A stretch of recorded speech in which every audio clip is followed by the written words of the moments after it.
બને છે।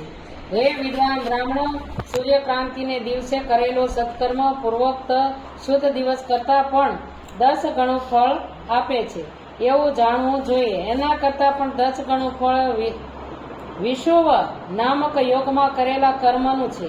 જે દિવસથી દક્ષિણાયન શરૂ થાય એટલે કે કર્ક ક્રાંતિમાં કરેલું કર્મ વિષુવ યોગથી પણ 10 ગણું ફળ આપે છે।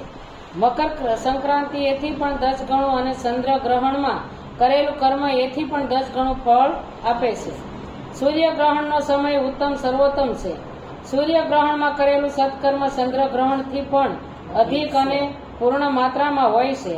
આ વાતને વિજ્ઞ પુરુષો જાણે છે।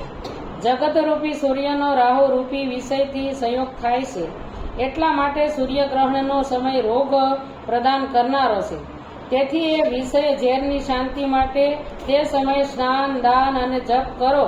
તે સમય ઝેરની શાંતિ માટે ઉપયોગી હોવાને કારણે પુણ્યપ્રદ મનાયો છે।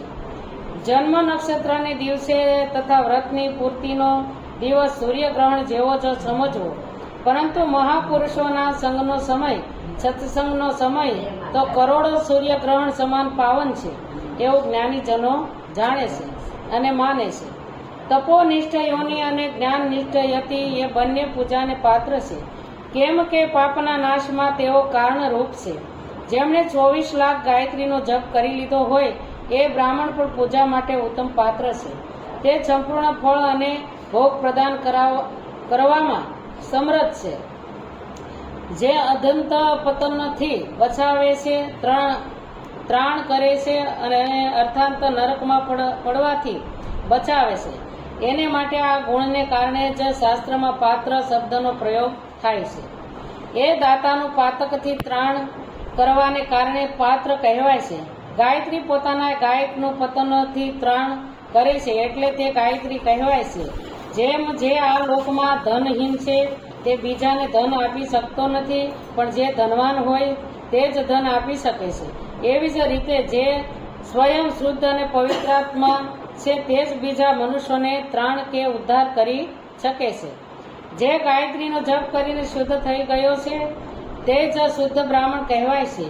એટલા માટે દાન, જપ, હોમ, પૂજા બધા કર્મોને માટે એ જ શુદ્ધ પાત્ર છે। આવા બ્રાહ્મણ જ દાન દેવા જેવા રક્ષા કરવાની પાત્રતા રાખે છે।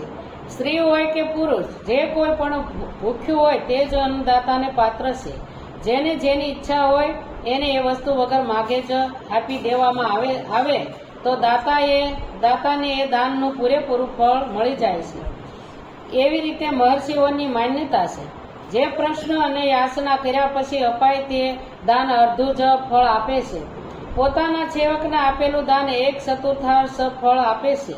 હે વિપ્રવરો, જે જાતિ માત્રથી બ્રાહ્મણ છે અને દીનતાપૂર્વક વૃત્તિથી જીવન પ્રસાર કરે છે, એને આપેલું ધનનું દાન દાતાને આ ભૂતલ પર 10 વર્ષ સુધી ભોગ પ્રદાન કરનારું છે।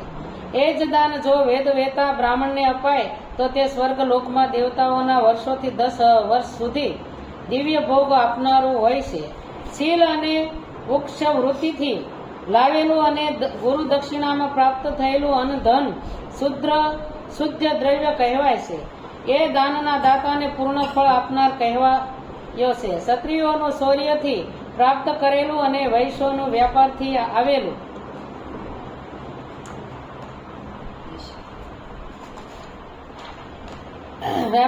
આવેલું અને શૂદ્રોનું સેવા વૃત્તિથી પ્રાપ્ત કરેલું ધન પણ ઉત્તમ દ્રવ્ય કહેવાય છે। ધર્મની ઈચ્છા રાખનારી સ્ત્રીઓને જે ધન પિતા અને પતિ પાસેથી મળ્યું હોય એમને માટે એ ઉત્તમ દ્રવ્ય છે। ગાય વગેરે 12 વસ્તુઓનું ચૈત્ર વગેરે 12 માસમાં ક્રમશ દાન કરવું જોઈએ। ગાય, ભૂમિ, તલ, સુવર્ણ, ઘી, વસ્ત્ર, ધાન્ય, ગોળ, ચાંદી, મીઠું, કોળું, કોહડા અને કન્યા એ જ આ 12 વસ્તુઓ છે।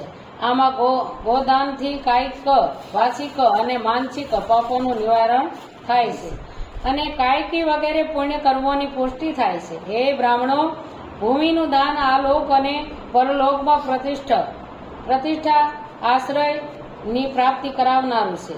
તલનું દાન બળવર્ધક અને મૃત્યુનું નિવારક છે।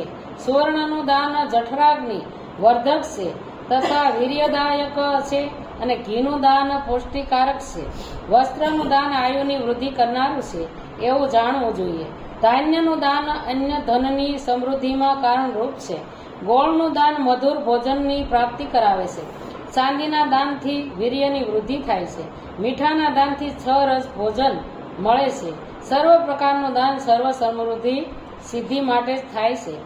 વિઘ્ન પુરુષ કહોળા કુષ્માંડના દાનને પુષ્ટિદાયક માને છે. કન્યાદાન આ જીવન ભોગ પ્રદાન કરનારું કહેવાય છે. હે બ્રાહ્મણો, તે આ લોકમાં અને પરલોકમાં પણ સંપૂર્ણ ભોગની પ્રાપ્તિ કરાવનારું છે. કદાચ સાત દીકરી હોય તો બાપ દુઃખી ન હોય, એટલે એને એનું ફળ મળે છે. વિદ્વાન પુરુષે જે વસ્તુઓથી શ્રવણ આદિ ઇન્દ્રિયોની તૃપ્તિ થાય છે એનું દાન સદા કરવું જોઈએ. ક્ષેત્ર વગેરે 10 ઇન્દ્રિયો, જે શબ્દ આદિ 10 વિષયો છે, એનું દાન કરવામાં આવે તો ભોગની પ્રાપ્તિ થાય છે. અને દિશા આદિ ઇન્દ્રિય દેવતાઓને સંતુષ્ટ કરે છે. વેદ અને શાસ્ત્રને ગુરુ મુખથી ગ્રહણ કરીને ગુરુના ઉપદેશથી અથવા સંયમ જ બોધ પ્રાપ્ત કર્યા પછી જ જે બુદ્ધિનો આવો નિશ્ચય થાય છે કે કર્મોનું ફળ અવશ્ય મળે છે, એને જ ઉચ્ચ કોટીની આસક્તિતા કહે છે. ભાઈ બંધુ અથવા રાજાના ભયથી જે આસક્તા બુદ્ધિ અથવા શ્રદ્ધા થાય છે તે કનિષ્ઠ શ્રેણીની આસક્તા છે. આ સર્વથા દરિદ્ર છે. માટે જેની પાસે સર્વ વસ્તુઓનો અભાવ છે તે વાણી અથવા કર્મ શરીર દ્વારા યજન કરે. મંત્ર, સ્તોત્ર અને જપ વગેરે વાણી દ્વારા કરે યજન સમજવો જોઈએ. તીર્થયાત્રા અને વ્રત વગેરેને વિદ્વાન પુરુષ શારીરિક યજન માને છે.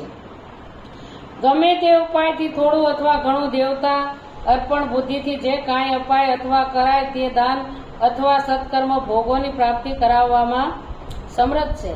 તપસ્યા અને દાન આ 2 કર્મ મનુષ્યોએ સદા કરવા જોઈએ. અને એવા ગૃહનું દાન